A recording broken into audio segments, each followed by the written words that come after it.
बहू की सौतन। सदियों से हर सास की खुराक अपनी बहू की चुगली और पोते पोतियों का लाड़ है। पर बदनसीबी से सुषमा जी के जीवन में ये अवसर अभी तक आया नहीं था। अपने घर पर बैठी सुषमा जी अपनी सहेलियों के साथ किटी पार्टी एंजॉय कर रही होती है। तभी उनकी एक सहेली सुशीला कहती है, अब तो बस तेरा ही घर रह गया है सुषमा, जिसमें किटी पार्टी हो सकती है, वरना हम सभी के घरों में पोते पोतियां इतना भाग दौड़ करते हैं कि सांस लेना भी दुश्वार हो गया है। तभी दरवाजे से गोद में एक बच्चा लिए निर्मला आती है। अरे यार, अब पंक्चुएशन के पैसे मत मांगना मुझे। मेरा पोता मेरी बहू के पास रुकना ही नहीं चाह रहा था, तो इसे भी साथ लाना पड़ा, उसी में देरी हो गई। निर्मला के गोद में बच्चे को देखकर सुषमा फौरन उसे अपनी गोद में ले लेती है और उसके साथ खेलने लग जाती है। वो बच्चा भी सुषमा के साथ बड़ा घुल मिल जाता है। यही तो आजकल की बहुओं की ट्रिक है निर्मला। अपने बच्चे को बचपन से सास के पास छोड़ देगी तो बच्चा माँ के पास रहेगा कैसे? अरे भाई, अब इस उम्र में हम तुम्हारे बच्चे भी संभालते रहे, पहले तुम्हारा पति संभाले, फिर तुम्हारे बच्चे भी संभाले। वैसे तेरी बहू के क्या हाल चाल है विमला?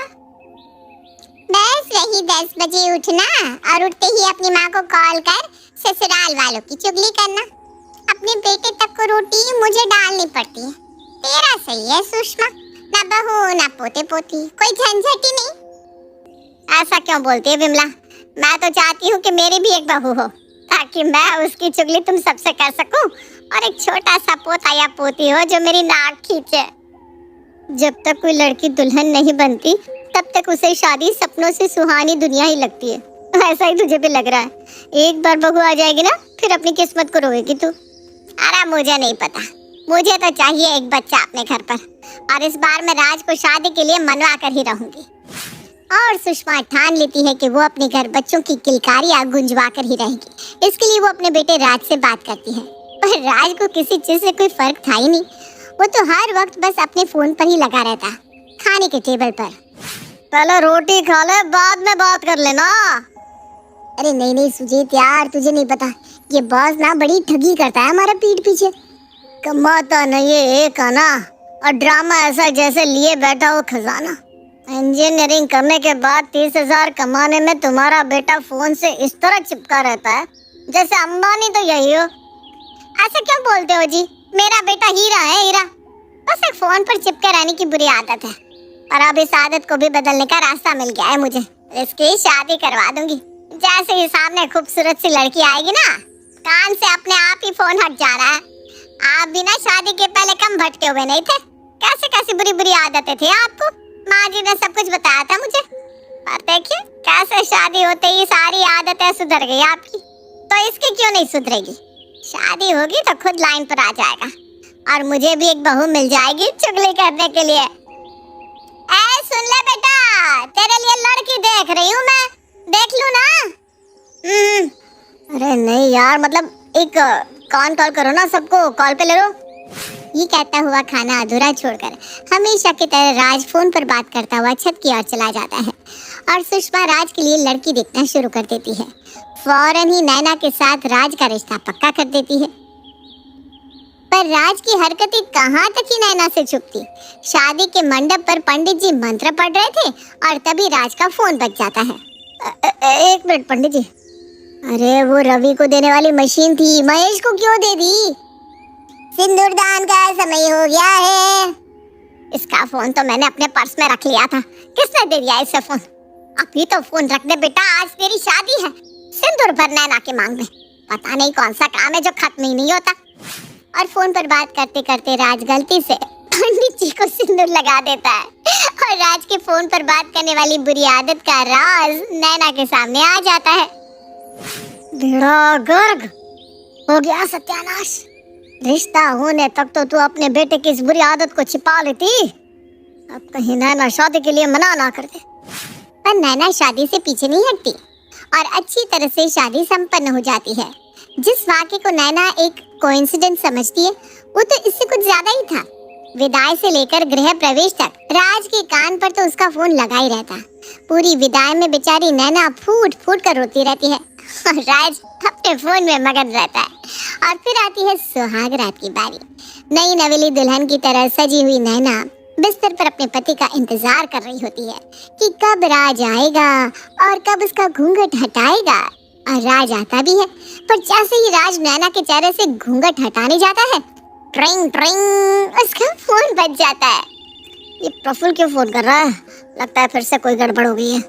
और फोन पर बात करते करते राज कमरे से बाहर चला जाता है। ये क्या बात हुई? पहले फोन पर बात करते करते पंडित जी की मांग भर दी, मेरी विदाई पर इन्होंने मेरी तरफ एक बार भी देखा नहीं, और अब सुहाग रात में मुझे अकेला छोड़कर चले गए। कौन सा पति अपनी पत्नी के साथ ऐसा करता है? नैना फौरन अपनी सास के पास जाती है और उन्हें इस बारे में बताती है। क्या वो आज के दिन भी कमरे से बाहर निकल गया? ए भगवान, मुझे लगा था शादी के बाद इस लड़के की फोन में घुसे रहने की आदत में सुधार आ जाएगा, पर ये तो वैसा का वैसा ही रहा। ऐसे तो कैसे देखूंगी मैं पोते पोतियों का मुंह? उसके लिए इन्हें मेरा भी तो मुंह देखना पड़ेगा मम्मी जी, जो मुझे तो लग नहीं रहा कि ये देखेंगे। ये कहाँ फंस गई मैं?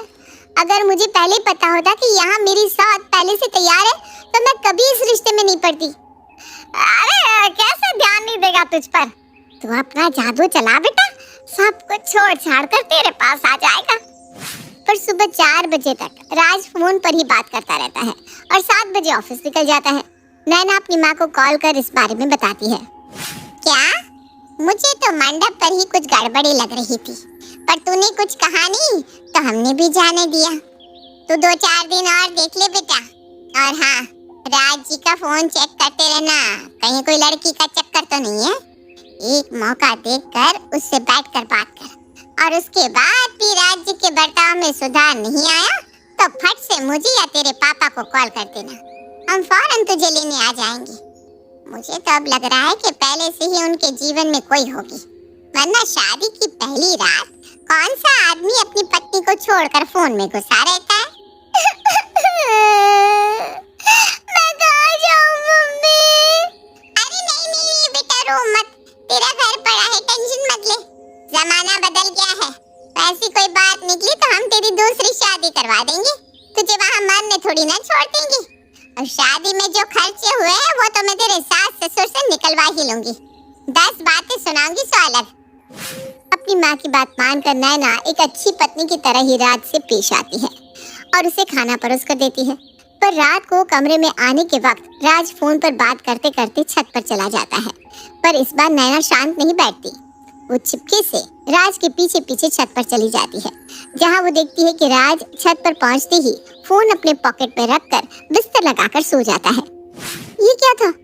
ये तो छत पर आकर सो गए। कहीं इनकी गर्लफ्रेंड ने इन्हें मुझसे दूर रहने को तो नहीं कहा? अब तो मुझे पक्का विश्वास हो गया है कि इनके जीवन में कोई है। सत्यानाश हो जाए उस डायन का जिसने मेरी शादीशुदा जिंदगी बर्बाद की। अभी इनका फोन चेक करती हूँ, सब दूध का दूध पानी का पानी हो जाएगा। नैना राज का फोन उठाती है और उसके फोन को चेक करने लग जाती है। वो देखती है कि उसके फोन में कोई रिसेंट कॉल थी ही नहीं। एक कॉल लगा था, वो तो नत्थू हलवाई का था, जिसे देखकर नैना को कुछ समझ में नहीं आता। तो फिर ये फोन पर बातें करने का नाटक क्यों करते हैं? ये ऑफिस भी जाते हैं या नहीं? अब तो मुझे इनका पीछा करना होगा। अगली सुबह नैना चुपके से राज का पीछा करती है और उसका पीछा करते करते वो हलवाई की दुकान तक पहुंच जाती है। अंदर जाकर नेहा देखती है कि राज हलवाई की दुकान पर भजिए तल रहा है। आप एक हलवाई हैं? ये सब क्या है? आप लोगों ने मुझसे झूठ बोलकर शादी की?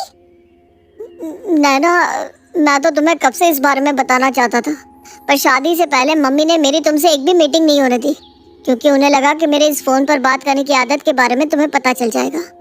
पर फेरे के वक्त भी मैंने बहुत कोशिश की तुम्हें इस बारे में बताने की, पर तुमने ध्यान ही नहीं दिया। सच्चाई है कि इंजीनियरिंग की डिग्री कंप्लीट करने के बाद भी मेरी नौकरी कहीं लग नहीं रही थी। हर वक्त सभी मुझे ताने दे रहे थे कि नल्ला है ये। इसीलिए मैंने एक हाई स्टैंडर्ड सेट करने के लिए हर वक्त लोगों के सामने फ़ोन पर बात करने का ड्रामा शुरू कर दिया, टू शो कि मैं कितना बिजी हूँ, जिस कारण कोई मुझसे कुछ सवाल जवाब ही ना कर पाए। फिर काम ढूंढते ढूंढते मुझे नत्थू हलवाई के पास काम मिला तो मैंने ज्वाइन कर लिया। मैं ऑफिस के कपड़े पहनकर घर से निकलता हूँ, पर आता यहाँ हूँ, और यही मेरी सच्चाई है। अब देखो, तुम्हें मुझे छोड़कर जाना है तो तुम जा सकती हो।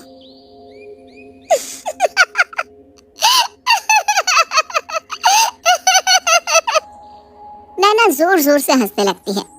My और मैंने न जाने क्या क्या सोच लिया। तुम्हें पता है राज, मुझे बड़ा शौक था कि मेरा पति घर संभाले और मैं काम करूं। पर मुझे लगा शादी के बाद मुझे काम करने मिले ना मिले, इसलिए मैंने ऑफिस ज्वाइन ही नहीं किया। पर तुम तो हलवाई की ट्रेनिंग भी ले चुके हो, तो क्यों ना अदला बदली की जाए। तुम किचन संभालो, मैं काम करूं। 2 साल बाद। मेरा टिफिन राज, ये लो। तो आराम से ऑफिस जा बहू, मेरे पोते के पास मैं हूं ना।